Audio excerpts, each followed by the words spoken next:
Welcome to the Likes and Cash podcast, boys. Today we answered a lot of the questions you guys asked us, which is, should you monetize day one? How do you launch an offer and make it look new every time? What are our health and fitness goals and how we're going to crush 2024 with our offers, and how to make 2 million in EBITDA within a year. Enjoy.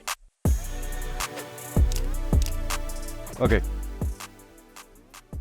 What's up? I've never seen anybody warm up for a podcast by like jumping up and down like it was a basketball game. Yeah, bro. I'm drinking coffee now. Like Poland converted me into a bunch of esoteric health stuff. So now I don't take Splenda. I take collagen with my coffee. I put sugar on it. No more Coke Zeros. I'm a new man. Do you drink athletic greens? Nah, I don't do that, bro. I drink orange juice now. I'm not afraid of sugar. Something that I learned about European people is they're not afraid of sugar. You ask them, what are we having for dinner? And American people will tell you, well, we're having, I don't know, chicken breasts and vegetables or whatever. Some Europeans will be like, cake. Tonight we're having cake for dinner. And that's what they have. And they're lean and good looking. So they're maybe onto something. I think you're more qualified now than anybody else to talk about the myth that is jet lag. I feel like I was a little bit jet lagged when I came from Singapore to New York, but I've only did like one trip and then I'll stay somewhere. You went like Guatemala, Poland, Korea, Japan, and then back to Guatemala in like a month. How is the jet lag and how was the trip? Jet lag is real, bro. Like it's you know, when I came here, I was feeling good because I was like high in adrenaline from like seeing all my family and stuff, and I'm like, yeah, jet lag's my bitch. And then I woke up at 2 a.m. and I couldn't get back to sleep. I'm like, no, I'm jet lagged, bitch. And I just couldn't get back. So wake up at 2 a.m., worked. That was calls day, right? So I finished at like noon. I was feeling a little dizzy. So had lunch, sleep. Then I woke up at 9:30 p.m. I'm like, I'm all fucked up. Like right now, I'm actually quite struggling because I woke up at 2 a.m. Right now it's 8 and I'm like, okay. But let's talk about the podcast. Do you like red velvet cake? I think red velvet cake's a scam. I think it's like they try to sell it as its own flavor, but in my opinion, it's just like colored vanilla. What do you think? That is exactly the point. It's colored chocolate, I think, or colored vanilla. Anyway, like red velvet is the cake you've always had, but it just has a different color. And I came up with this analogy when I was explaining offers, and I want to use this in the podcast because I think that offers should be the same thing every time, but you put a little bit of coloring when you send it. So you have the chocolate cake, but then you put a little bit of red, and now it's a different thing. I think that offers need novelty to them, right? You need to include something new. People like novelty. That's the reason why they cheat on 10-year relationships, and they just want to travel and see something new, right? Because they love novelty. But if you include a little bit of novelty, like include a one-on-one component, include a done-for-you component, change something small about your offer, make it red velvet, that will allow you to keep the offer fresh every time. So I'm a big fan of coming up with excuses.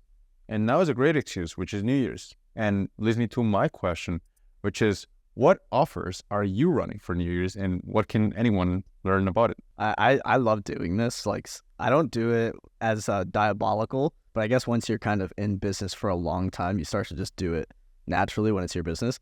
But for me, is I've changed the wording so many times, and I'm doing something for New Year's, but for things, the way I've pitched my service to people is so different almost for every person. Like, it'll be, I'll blow up your personal brand, or I'll add a revenue stream to your info business, or I'll help you. One that I recently did was like, oh, if you're looking to launch on Jan 1, this is a great way to squeeze in a last minute tax expense.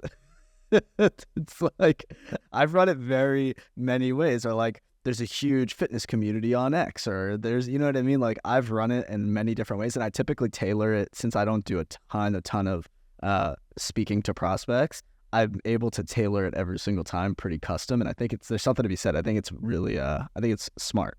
How do you not speak so much to prospects? I have my own take on this, but how do you do it? I mean, for me, it's like there's not a ton of my ideal prospects just like staring me in the face all the time. Like, for me, I could tweet, 20, 30 times in a week, and I'll see like one or two good leads that I actually should reach out to. Otherwise, it's mostly inbound and referral. So like, I'm not actively, because you could tell after a long enough period of time, you can kind of tell when someone's going to be a good fit just by looking at their bio and their face and and their like profile. You know what I mean? For yours and mine, because our niche is visible. Right. For invisible niches, like there's a knee guy. Agree. Like you don't know if that guy is a billionaire. I'm totally right? We're totally talking B2B. Yeah. So like I call it visible and invisible. You and I can kind of tell just by looking at people. But if it's more health related, then somebody asked me, should I message everyone? I'm like, yes, you really don't know. Last time, the knee guy closed a client, 2 followers, no profile picture. And you just don't know. Paid 2.5K in full. But to your point, you can keep going. Yeah, I usually, that's so true. I don't know why it always does that for me. I think it's my camera.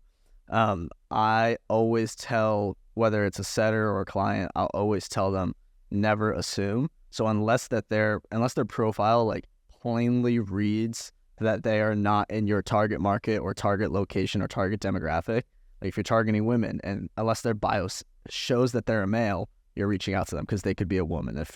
If you don't target people you only target people in Canada, unless their bio specifically says a location that's not Canada, you target them. So I always say don't assume, and I teach setters that too, because I mean I can't count how many times I've reached out to an egg profile picture or clients spoken to like these theme page like stoic faceless accounts, and then behind them is like a 24-year-old guy who has 60K, your job is looking to quit or something like that, right? So you can never really assume. When you say setters, do you do setters because your funnel, I'm assuming here, but I'm assuming your funnel is get a bunch of engagement on stuff, then ask people to inbound DM, and then you have setters handle that conversation into a call? Yeah, exactly. And, especially with our clients, like 99% of them are typically people who don't have time to send them 50 to 100 DMs a day. Like, you know what I mean? There's people that they want systems in place so that they can spend more time with their family or more time on their actual business or something like that, right? They don't have time to sit in their DMs on X, nevertheless, 4 platforms. So, I always recommend like putting in a setter for these people that just don't have the time. Yeah. Do you, and tell me if I'm being too nosy, but do you always, when people get on a call, do you pitch the paid in full always first? I'm curious on that. That's an interesting one that I just spoke to a client about, and it was, my answer to him, and this is still work in progress, like I don't have the answer, but my answer to him is, what are we optimizing for? If we're optimizing, like let's say my offer to them is going to help them build, I don't know, like a real estate portfolio or something like that, right? And it's going to require a long period of time.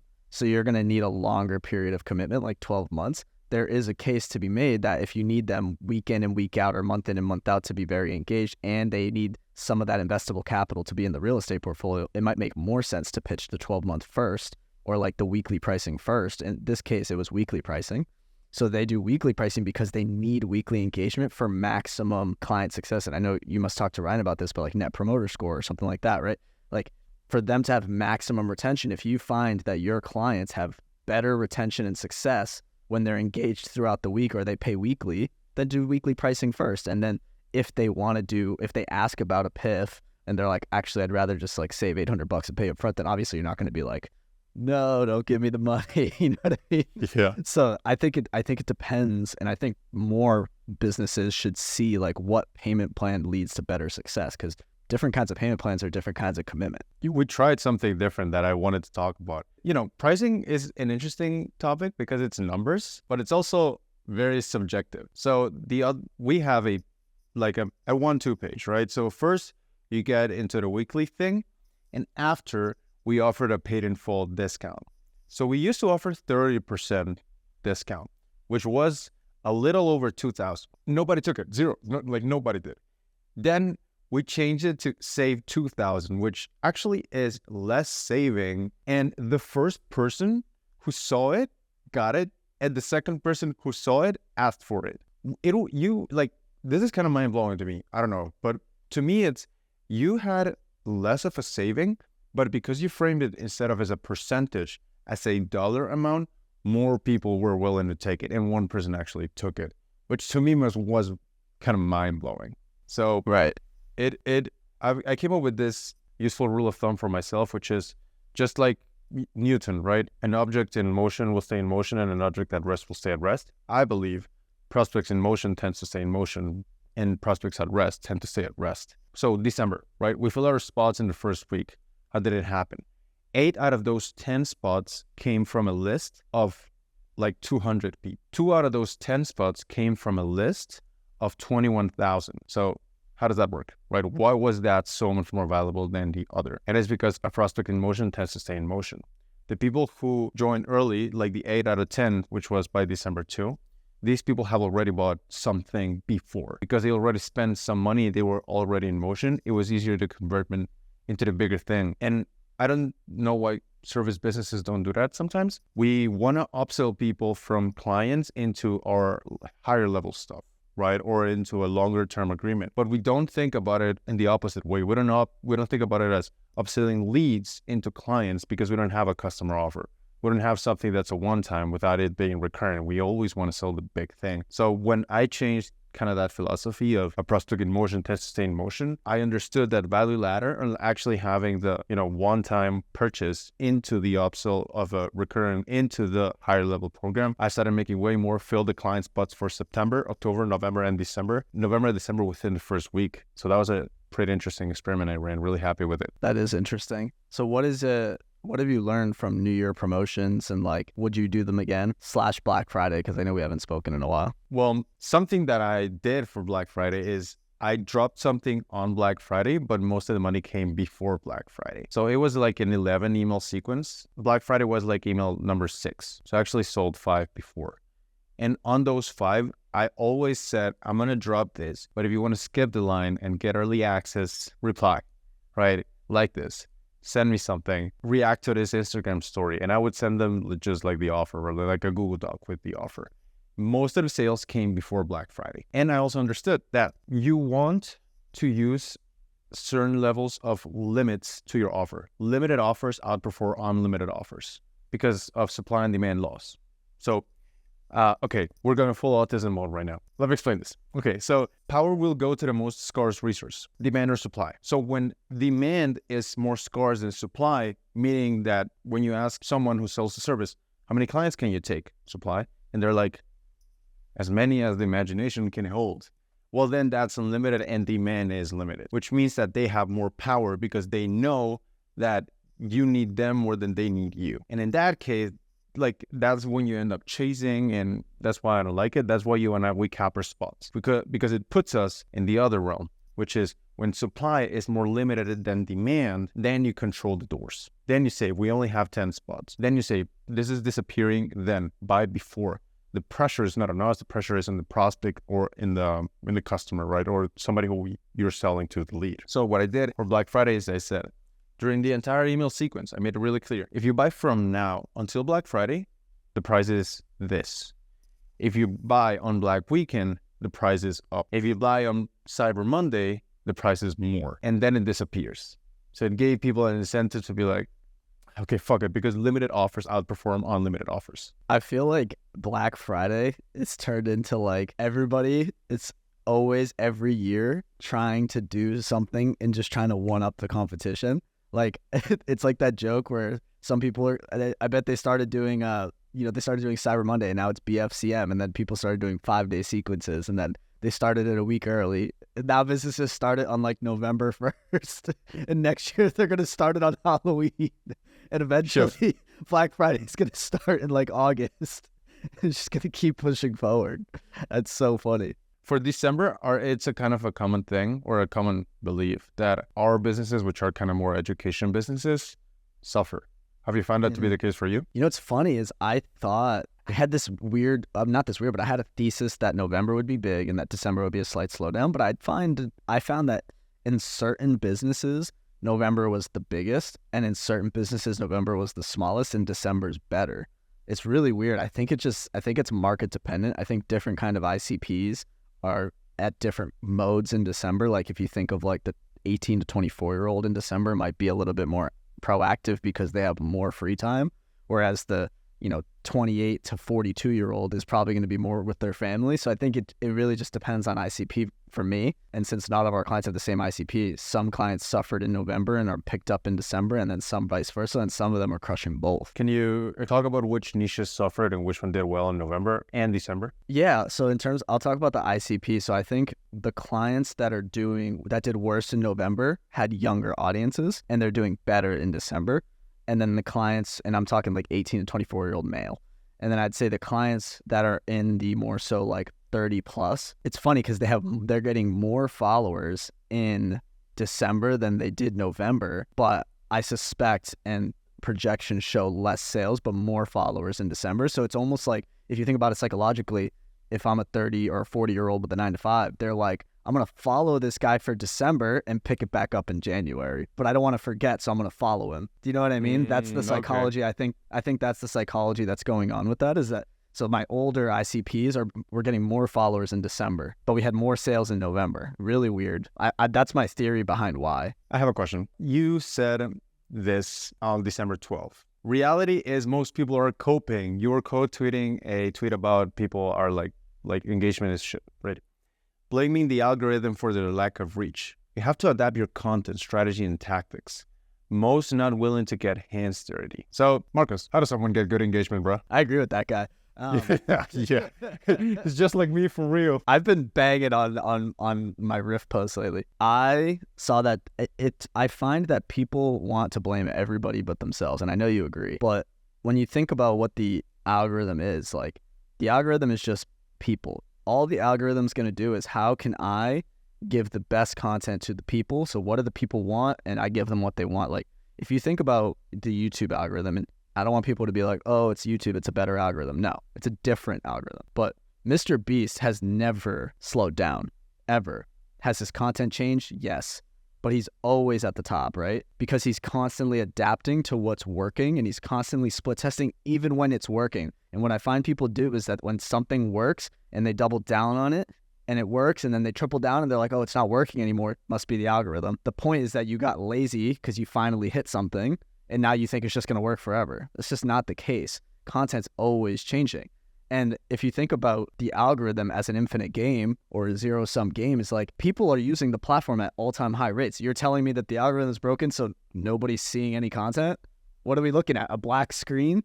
Right? You have to be looking at something, so somebody has to be winning at all times, no matter what, unless they're showing nothing to nobody. Right? So it's cope. It's people think, oh, it's the algorithm, but the algorithm's showing something. So just figure out how to be the something. So I think people are just lazy. Now, I have a follow-up to this one. I listen to you, Marcus, and I'm like, facts, bro, but my engagement's still shit. What do I do? Yeah, so what I do is, and it's funny, I think I heard a lot of chatter about, oh, I don't use the For You page. Oh, I don't like the For You page. It doesn't work for me. You got to use the For You page.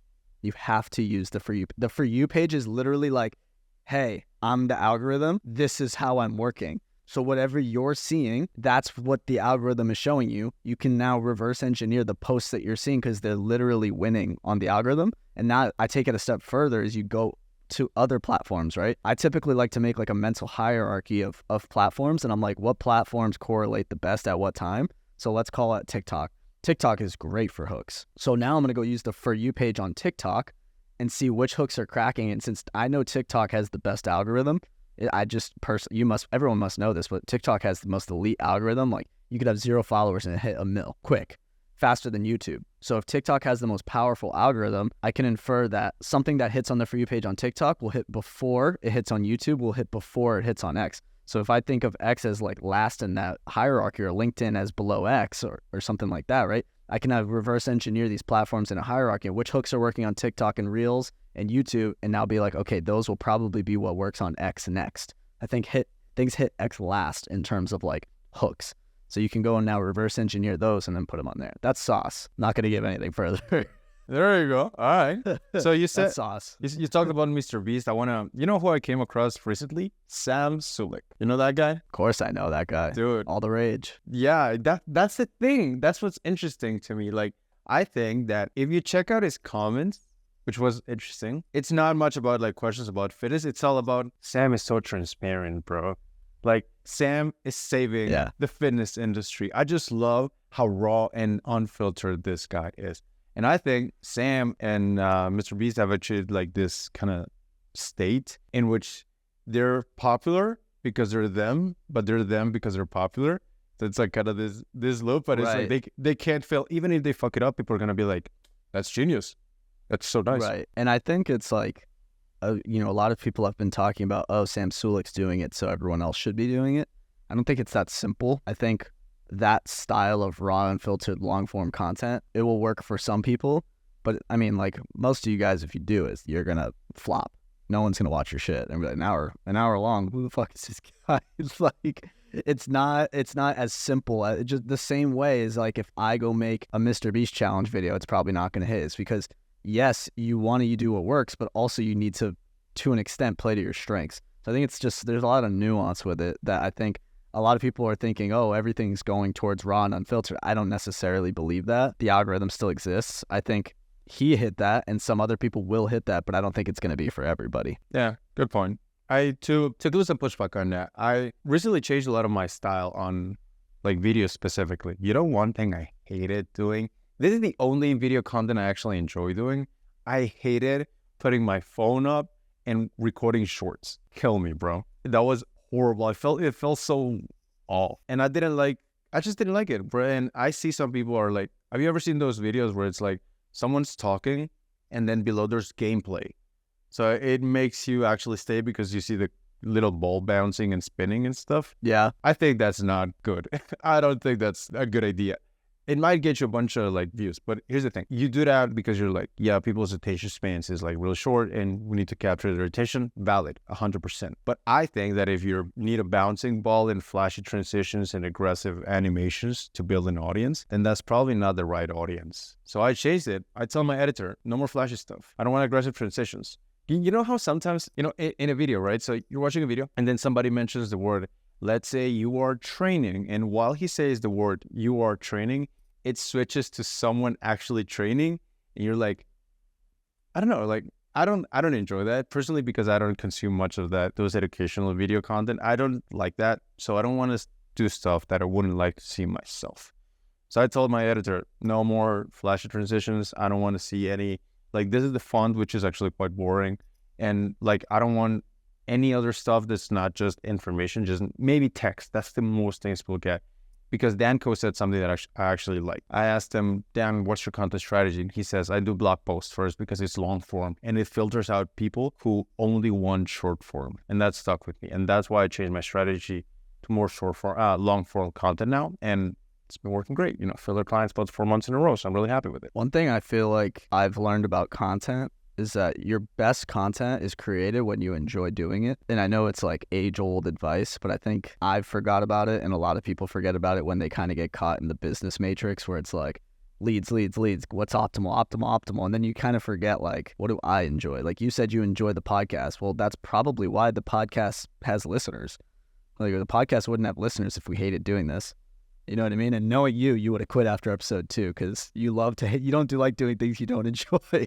So one thing for me is, right, I don't really like podcast clips in terms of shorts. Like, I don't like the way they come out. They always it clips me out of context most of the time. I'm still on the fence about them, but one thing I do like is podcast clips, long form podcast clips. And I think Joe Rogan and Lex Fridman do this really well on their YouTube channels where it's like real YouTube videos, but it's 5 to 10 minute segments of the podcast, and it has its own thumbnail and its own title, and it'll be like, Lex Fridman talks about, AI robots in 2024, or like Joe Rogan talks about alpha brain. Yeah, or Joe Rogan on the mystery of the Amazon snakes. The most recent one I just saw, Joe Rogan learns about Sam Sulek. Like, I used to have one of those clips channels, and I really enjoyed it, and it got good views. And I think something I'm going to go back to is that because I enjoy consuming those, so I know if I'll enjoy making them. You know what I mean? And I like being able to clip in the context. You just can't clip context in 30 to 60 seconds. You just can't.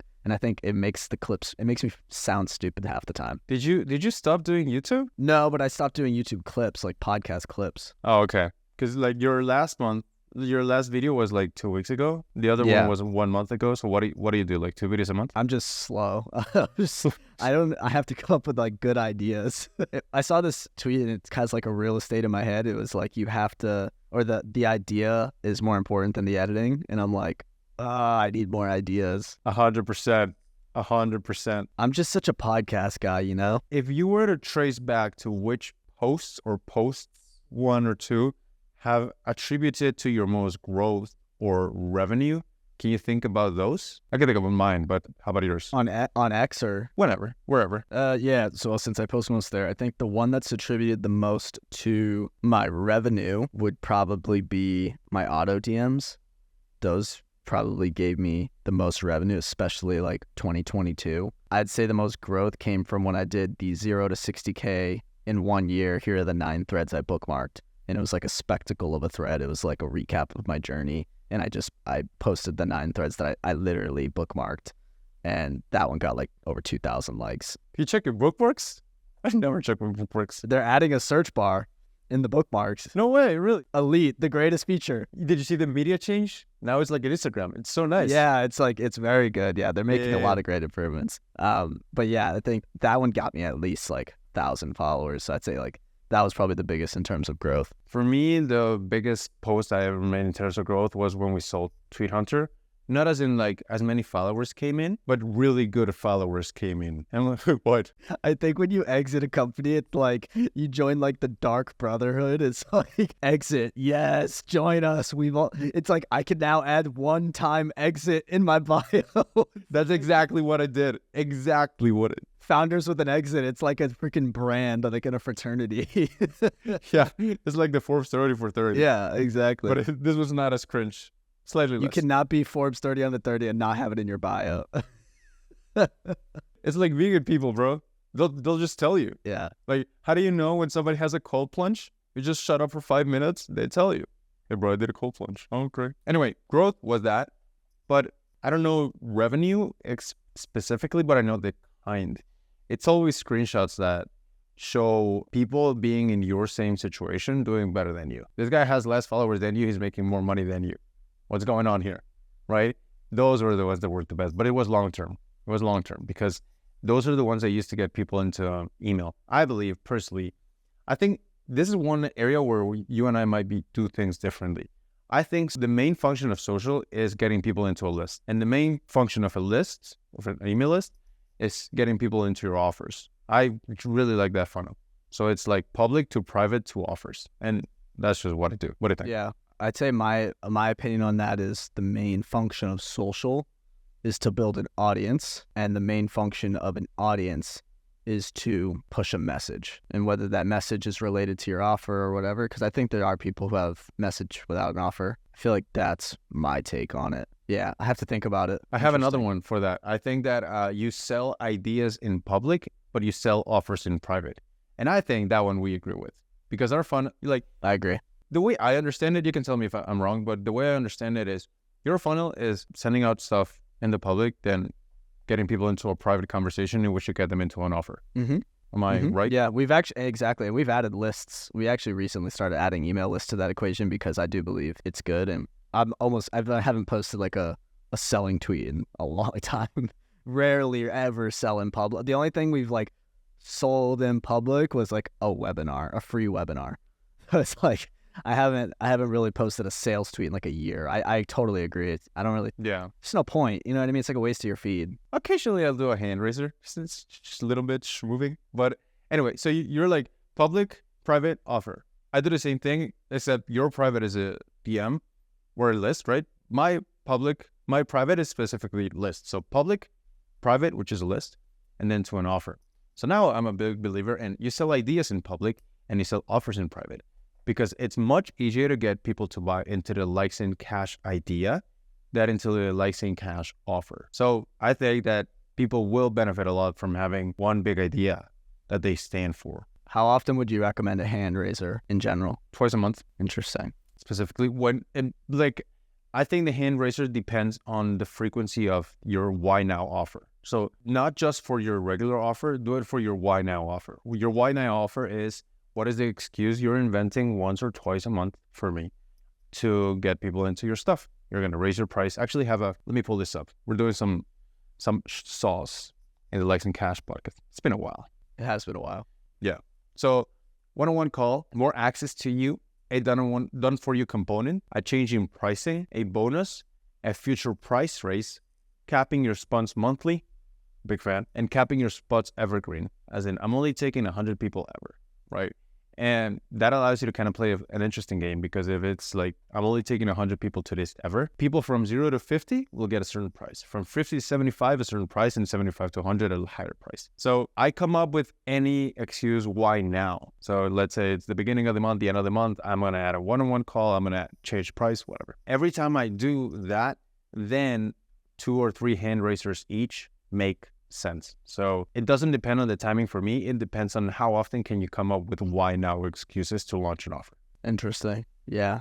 I think my hand raiser stopped working when I moved up market, but I want to split test running hand raisers for clients based on just depending on the person. I do think there's merit to it. And I do think like IG is more obvious because you can just run the hand raisers in your stories and then not run them on your posts. But I feel like on Twitter, it's a little trickier where it has to be on your feed. I wish they would bring back fleets. Do you remember that? Oh, dude, I didn't use them. Bring it back. But it was so slow though. Yeah, it was. You know, that didn't like it. I wish they had fleets. If they had fleets, I feel like that's the last kind of content style they're missing. It's kind of like the what's happening today, life status kind of update.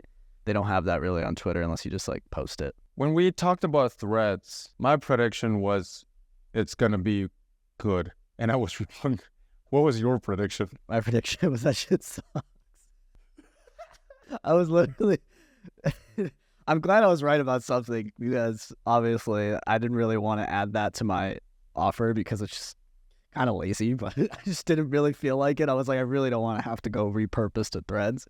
But I think the reason it didn't work and the reason I said back then is that they don't have the streets. You got to have the streets on social media. What do you mean streets? Like the Twitter people are like, they are all about meme culture and like the fact that you can be negative, positive, fight video, could be the most random thing. You're going to see bots. Like it's like very much like the wild, wild west. It's like Twitter was public school and threads was private school, and private school kids are never cool. So it was like everybody just kind of ganged up on it. It was like the only people who went to threads were like, I hate to say it, but like the liberal, like we don't want to use X because of Elon Musk. And now Mark Zuckerberg hasn't even posted in like 3 weeks on there. You're kidding, really? Yeah, he doesn't use his own product. So yeah, I think it, for people who understand what I'm saying, it ultimately is just like it didn't have the culture, the social media culture. And I think each platform kind of has its people, and I don't think they have any people. They don't really have an identity. It was just trying to do what someone else is doing. Yeah. Well, there you go. I was wrong. You're right. What else do we have over here? My first millions was... Wait, I just want to point it out. My first millions, you guys were wrong. Not investment advice with Trung T-Fan, Jack Butcher, and whoever else. They were wrong. So I can keep going. I listened to all these pods because at the time I was like, I need to research. So I'm listening to everybody. Everybody was wrong. I don't know, unless they could prove me wrong that they were right. But yeah, straight call out. Well, there you go. Lexi Cass wins this one. Right. Let's go. Let's go. Boys. Let's go. Oh, shit. Nice. Okay, cool. Something that traveling taught me, because I wasn't... Dude, I went around the world, bro. I went to Poland. Then, like, from Guatemala, Latin America, I went to Poland. Then I went to Korea and Japan. And then I went back to Guatemala. So actually, like, around the world. It was quite cool. In what time frame? So from Poland to Korea to Guatemala, that was like 3 weeks. But from Guatemala 3 continents to Poland, in 3 weeks. Write a thread on it, bro. That's like, a good thread. That's a good hook. Bro, you got that eye the other day. He was like, a client was telling me, bro, I don't know what to call my offer, right? And I'm like, numbers need to sound sexy, right? I'm a big fan of that. So he's like, what do? He's like, I help people get a 7K month per job in tech in half a year. Like, how do I make this happen? I'm like, okay, can you make it 8.333K a month? It's like, yeah, if they put the effort, yes. Well, there you go. Your program name now is 6 figures in 6 months. And then it's like, oh, I like that, right? Numbers need to sound nice. One time we closed clients. We filled the client spots in 8 days. And I was like slightly depressed. I was like, this sucks. And then someone's asking me like, why? But it's like 8 days still good. But I'm like, but it's not 7. Meaning I can't say we filled client spots in the first week. So that sucks, you know? Anyway, back to the point. Something that traveling taught me, seeing all this different cultures, is that there are so many things more interesting than myself. Like going and looking at other things, doing all those stuff, are always kind of inside your own head. But when you see other stuff, you realize like you're not that interesting. The world is interesting. But it also gives you more respect to yourself, as in like these people do things so much more different than me, and they still live so many cool lives. So I used to be really stressed because I would always ask the question, which I think is really toxic: what should I do? Should implies that what you're doing is wrong, and that what the answer is to that is right. And it's never that way. Nothing is 100% positive or 100% negative. So asking myself specifically in business, what should I do? Or asking a mentor, what should I do? Put a lot of anxiety and stress on me because it kind of didn't make me understand nuance. And my personality type tends to not deal very well with nuance. And sometimes I fall into that trap and I'm like, right, that thing exists. But now I ask the question when I'm encountered with a problem that I realize, like, have you ever given advice to someone and the question was kind of tricky, but you give advice and you're like, that was fire, bro. Clip that shit. Tweet that shit. Same thing happens to yourself. So instead of asking what should I do, I ask myself now, what would I do? Because when you frame it like that and you put yourself in the third person, then you solve problems better and anxiety goes way down. You realize that nobody really knows shit. I was talking with Dakota the other day and I'm like, Dakota, what funnel are you running? It's like, I'm running funnel A. JK, what funnel are you running? I'm running the exact opposite funnel you're running, right? And we're both making money. And it's like, great. There's no really right way to do it. I asked Justin Walsh, Justin, would you recommend monetizing day 0? No, absolutely not. It's like, okay. Dan, do you recommend monetizing day 0? Of course, bro. Great. You guys are both millionaires. Right, there you go. There's only one way there's no one way to do it. Thanks. It's legitimately, it reminds me of like getting a second opinion on like with doctor. It's like, you go to one guy, he's like a Harvard doctor, whatever. He's like, yeah, I don't think it's broken. I think you're fine. Like, and then you go to another doctor, he's like, you need surgery. Then you go to like an Eastern doctor and they're like, you need to meditate.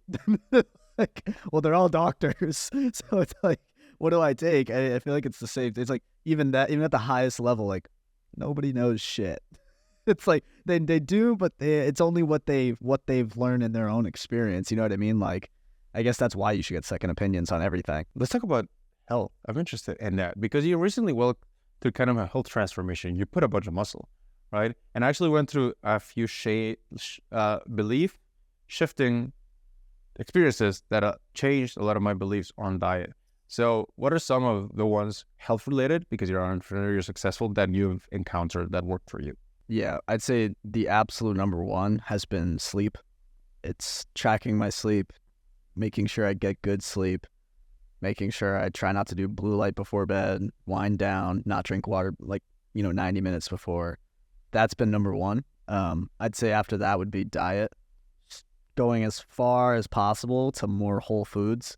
Things like just anything that's not processed. That's been one of my number one goals has been unprocessed food. So whole foods. Do you take like whey protein and stuff? I have it occasionally.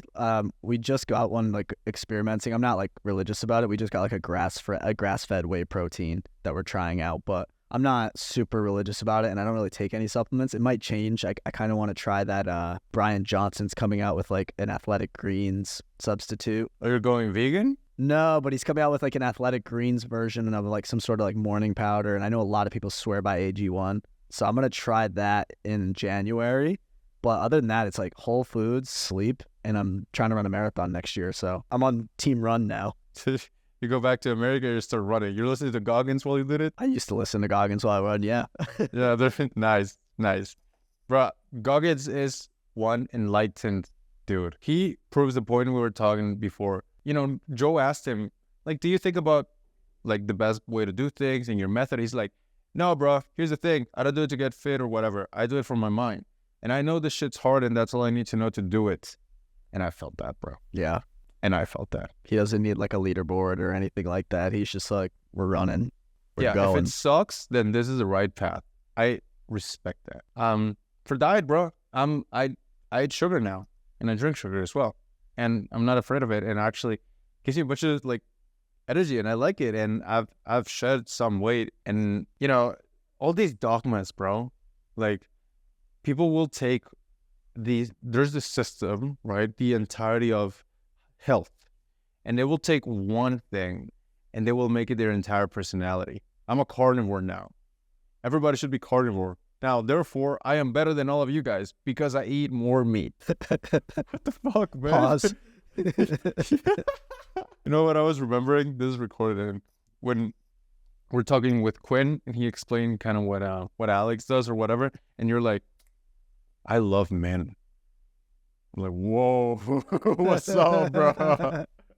You know what something I thought of is like, I tweeted this the other day. I'm like, I try to base all of my diet things off of just like pure logic, like anything health related. I try to come to my own conclusion, because ultimately, like every study in the world, there's always different studies, and every study is backed by some different company, and it seems like everyone has a different experience. Like Jordan Peterson's like, I've only eaten meat for 5 years and it's worked for me. And then you see another guy who's like cold plunge and sauna. Then you see another guy who's like, I don't sleep, I just go. And then David Goggins like, I just run all day. And all these people feel healthy, right? I just try to use logic when I do this now. And I'm like, yeah, I should drink water. How much? So my pee doesn't turn yellow. We're good. Like I look at Sardinia, like I look at all the blue zones. The Sardinia people are living to like 100 plus. Something you said that stuck with me, which is related to this, was that stress is the biggest killer. And I look at Sardinia and they're just like stress-free, walking around all day, drinking wine and eating pasta. And they're living to like 105. I'm like, 99% of people will never live that long, even if they do cold plunge, sauna, run, sleep. You know what I mean? So I try to do what makes me feel good now and be stress-free. Like I'm going to go have a slice of pizza if I want a slice of pizza. I'm going to have a cookie if I want to have a cookie.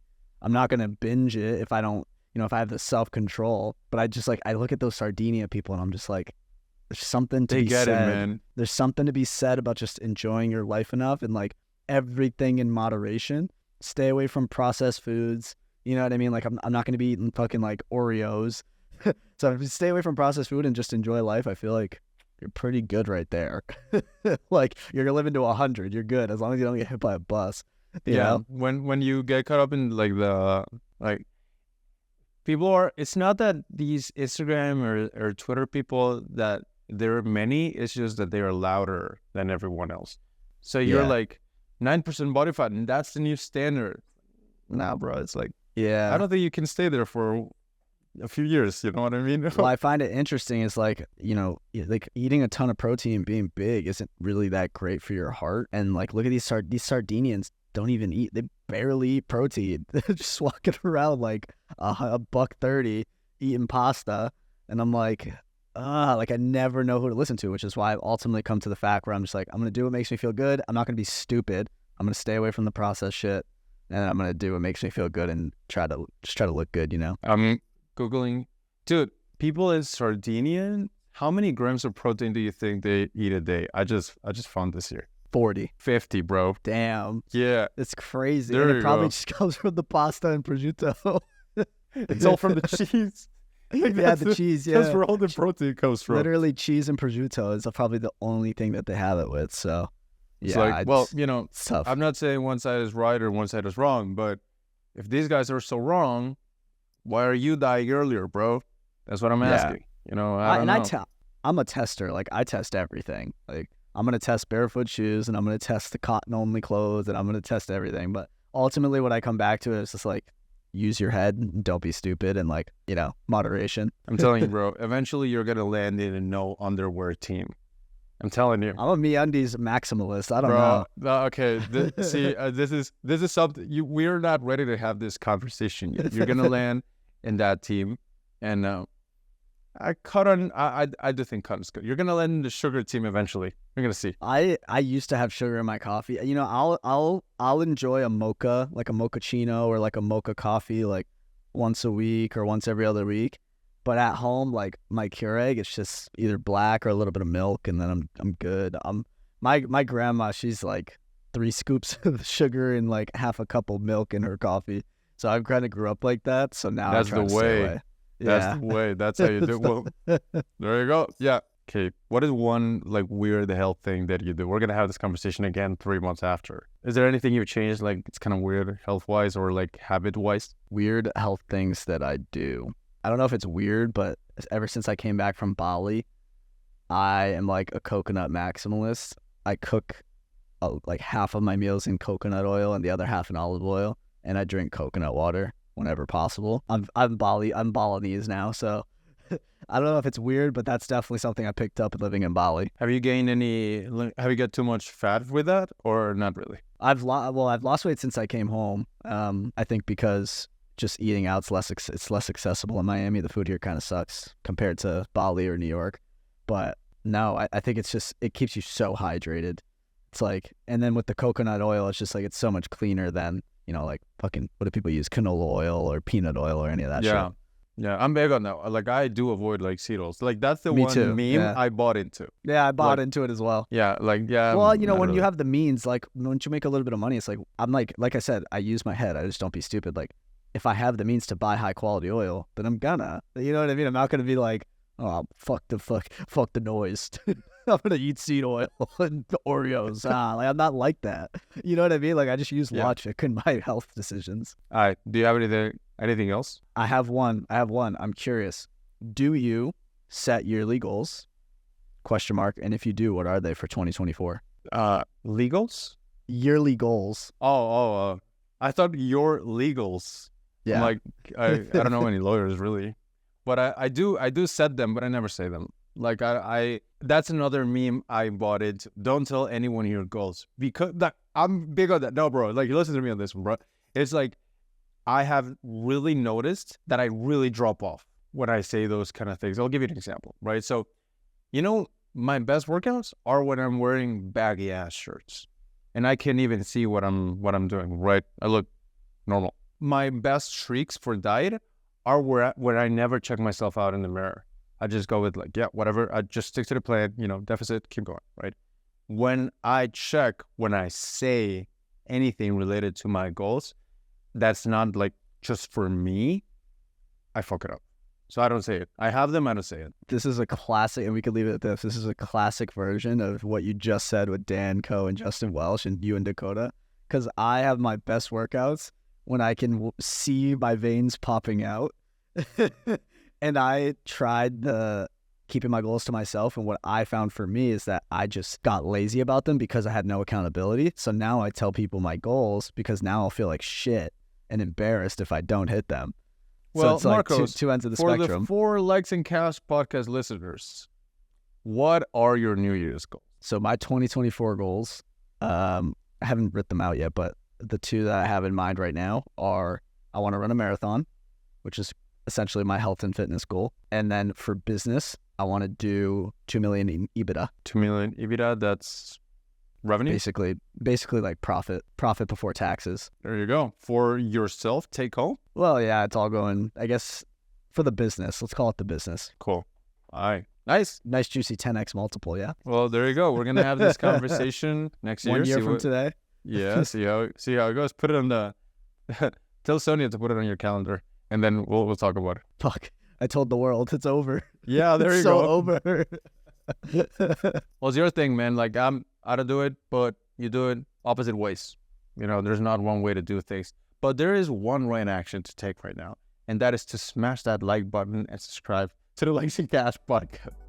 Share with your friends. Tweet about us. I'll retweet you. I like it. See you guys. Bye.